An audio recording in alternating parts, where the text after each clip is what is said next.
Look at that. 2,500-pound bull? Yeah, that's a tough one. Lee Squier, how you doing? Real good. It's good to have you back on Pep Talk. Dan Stiel, thank you for coming down, who will be navigating the boat that Lee will be hauled on, right? Not a chance, not a chance. No. I'll be on shore. Oh, you'll be cheering. Okay. Cheering him on. Lee, how you been? Now, you've won this in the past, and I think this is one of the most exciting events we have in Long Beach, and I know in the mornings, everybody, how many boats are going to be out in that water? Well, I don't have an exact number for this year, but it'll be well over 100. Last year there was 143, I think. Yeah. So I'm going to guess, probably 125 at least. 125 boats? Yeah. Wow. Yeah. And the helicopter, what amazed me the most, there must be, a dozen helicopters out there to see the finish and the timing it? Yeah, as it gets close to the start of the race, the helicopters show up, and there's a lot of them. There was probably at least 10, maybe 15 last year. And how many years? Let's talk about how fast, Lee. How fast do you go? Full speed? Or? Well, if the water conditions are really good, the fastest you would expect to see in the ocean would be like around 80, but that's going to be a pretty... Wow. 80 miles an hour on the way to Catalina. Yeah. I mean, you are bouncing, right? Yeah, you're skimming the tops. Mm-hmm. Well, Dan, that's one of his strengths, I think. If it's rougher water, he does a great job with balance and all that stuff out there. Well, you're absolutely right. Lee's got the right equipment. He's got the right training. He's certainly one of my favorites to be this year's champion. Not to jinx him by saying that publicly, but he's a Long Beach son, so you got to root for the hometown guys. So I would say that Lee is right up there. He's got some tough competition. He's got Kurt Schoen out there again this year, who's won the race a number of times, and Corey Cook is also a young guy that certainly is going to give Lee a run for his money. What boat will be pulling those guys? I mean, what are the boats that are sponsored? Kurt Schoen's boat is the Terrible Herbst boat. That's what I was looking for. And so and that's some money back in that group, which is expensive. And Terrible Herbst is our primary sponsor this year. He's a title sponsor, so Jerry Herbst has come in and really supported the race in a big way. So we're very thankful for that. But when it comes right down to it on Sunday morning, it's going to be a team effort. It's not necessarily who's got the most money or the biggest sponsorship. The biggest year? You think this will be the biggest year? Well, every year I think is bigger in its own special way. One of the things that we're doing new this year on Pine Avenue is a hot rod boat show. And all the ski boats competing in the race will have their official inspections done on Pine Avenue Saturday, and that'll run from 10 to 2. And then we've also got a whole collection of antique and real unusual power boats on the street. So from that respect, that's new and big and exciting. Now that will be Friday? And Saturday morning from 10 to 4. Okay. In fact, it's just a half a block away from the volleyball games. So what a great weekend to be downtown then. Yeah, exactly. Great weekend. Lee, what type of skis do you use? Are they wider, longer than... Daryl, you said skis. He only uses one ski. He does? Yeah, right? Yeah, it's just one ski. It's longer, and it's really not much wider than a normal slalom ski, but the bottom is flat. It's not concave at all. Yeah, it doesn't really look much like a normal slalom ski just because of the length. Mine's 85 inches. Most slalom skis are, anywhere from 65 to 70 inches. And then you vary the length of the rope, don't you, depending on the conditions? It's kind of a seat of the pants kind of thing. What you think the weather's going to be. If you think it's going to be real rough, I'll shorten the rope up some, and vice versa. If I think it's going to be smooth, I'll go with a long one. But that's just a guess. I think one of the interesting things about Lee, when we were talking on a side note, I said, well, what do you do in the real world? Tell him what you do in the real world. Well, I work on the railroad. I'm a conductor. He's a conductor. On Amtrak? No, I work for the freight trains, Southern Pacific. So, I ride around freight trains, dirty old freight trains. The guy that goes, toot, toot. Yeah, I got the striped overalls and everything. Yeah. I read where the record is something like 54 minutes over and back.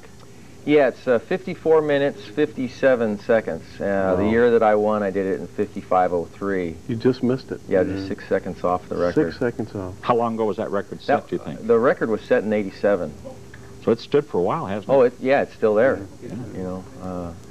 And it's not going to take an exceptional day, but it's going to have to be at least a normal day to break that.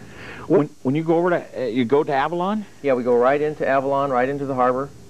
And then you just turn around right then? And turn, there's like about a 60-foot yacht. They have it marked pretty well so you can see it. And as you go around the yacht, they write your number down, verify that you actually went the whole way. Yeah, like, well, who's that gal, Rosie, that... Yeah. Do we have some footage? Yeah, we've got some footage of this, so I think we can talk over this. Let's take a look at well, is this last year's race, or...? Well, this is actually 1991, and here you are right at the start, and I think what's interesting about this is that there's about 100 boats taking off in a giant stampede, and out there somewhere, Lee is behind one of those boats. Lee, I don't know if you can spot you.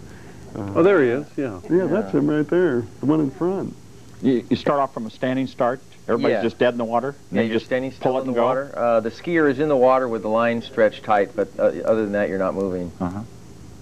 And what speed are they at right now? I mean, they're cooking at 50, 60 miles an hour. Oh, yeah, right they're probably, some of the leaders are probably doing 65, maybe 70 at this point. Yeah. As you get close to the breakwater, you usually hit some really rough stuff where you have to slow down a little bit. But they're... What is the toughest part of the race? The beginning of the race and the breakwater there? God, it must be...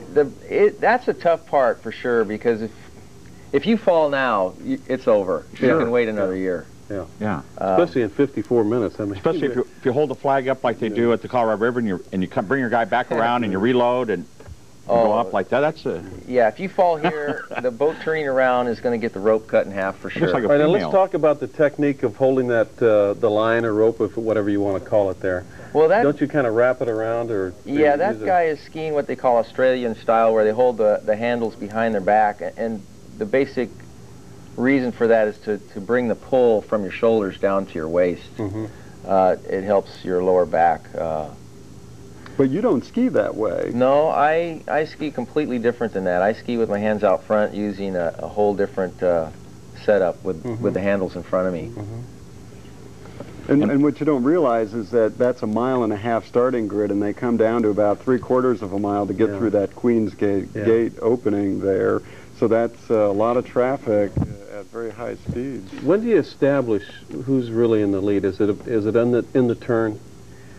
I mean, usually as soon as you get out the opening, there's a group of maybe 5 boats that they're just kind of feeling each other out. And the year that I won, I think there was myself and one other boat that we established a lead, I would say, within the first 5 miles. Yeah. And it was just him and I really the whole way. I never really think that anybody was that close to striking distance. But how many spectators do you have for this thing? Because when I was out there last year, it was just unbelievable. Well, it depends on who you ask. I would say there's at least 10,000 spectators out there at the Travel Lodge. And then, of course, there are thousands of people who come out in their boats and party down there.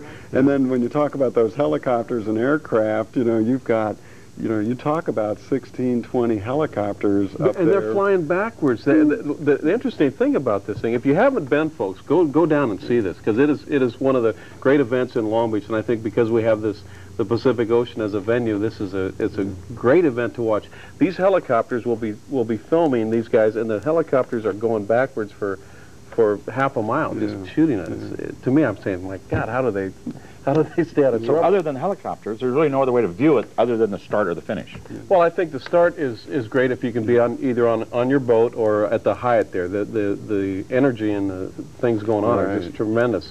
And usually the weather has just been gorgeous. Last year was a nice warm day, and it's been and the finish, really, Lee's coming in 55 minutes. The finish is exciting. I mean, it's not like you're killing too much time. These guys go back and forth so much. One of my favorite finishes really was a couple of years ago. There were 2 young ladies skiing doubles. One was 8 and the other was 11. They took them 3 hours to get to the island and back, and they were dead last, but every person stayed to watch these 2 young ladies cross the finish line. In fact, one of the young ladies, Ashley Lathrop, is 11 years old, and she'll be skiing by herself this year. Well, Lee, we always look forward to having you on the show, and good luck this on the, let's see, the 13th. Sunday. So go down there, folks, and check it out. Catalina Ski Race. The inspection is the 12th. That'll be Saturday the 12th, and then what's a good time to get downtown to watch the start of the race? Be there by 8 o'clock. You show up at 8:05. You miss the start, and then the finish about 9 o'clock. A few minutes before 9. Dan and Lee, good luck, and thank you for being on Pep Talk. We're going to be right back. We've got some kickboxing.